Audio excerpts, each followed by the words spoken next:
Hey, what's up? This is Lifetime Longhorn Rod Babers. Hey, it's time to preview the Herculean task ahead of these Longhorns trying to beat the Baylor Bears. We used to call them the Care Bears back in the day when I used to play.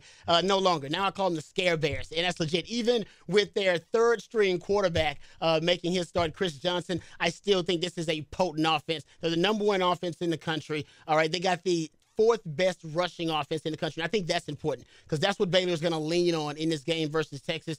And here's an ugly stat I'll give you, a troubling trend for Charlie Strong. All right, before Charlie Strong came on the 40 acres as a head coach or a defensive coordinator, 157 games, all right, him as the head coach or defensive coordinator of a defense. And he only allowed 200 rushing yards, at least 200 rushing yards, in 11% of those games.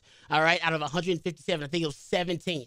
All right, so that's a really good clip. That's an elite, exceptional category for Charlie Strong. All right, since he's been head coach on the 40 acres, his defenses have allowed at least 200 rushing yards in 50% of the games that he's coached. 20 out of the 24 games, 12 of them, we've allowed at least 200 rushing yards. We're actually 250 yards away from being the worst defense statistically in Texas football history. Yeah, let that soak in for a second. We got a lot of injuries. Malik Jefferson went down. Remember, Peter Jenkins goes down. Peter Jenkins is going to be out. Hassan Ridgeway went down. Hopefully he can come back. He's day-to-day. The Longhorns have got some injuries on the offensive side of the ball. Patrick Vahe is going to be out. Also, Deontay Foreman is going to be out. Chris Warren making his second start, a true freshman. But the truth of the matter is, I don't know if we have the guns to keep up with Baylor. I actually think it'll be close.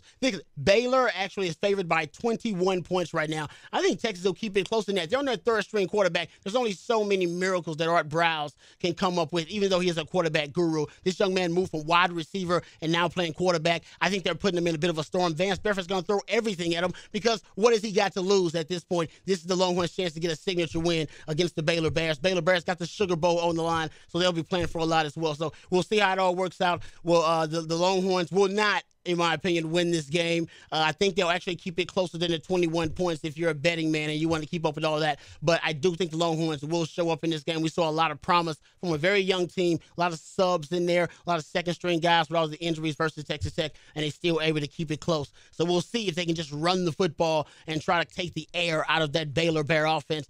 Corey Coleman on the outside, Katie Cannon on the outside. That is a tall, tall order for those very young corners, our true freshman corners. We'll see how they stand up. We'll come back and talk more about this. You can always catch more of it at TexasSportsConnection.com.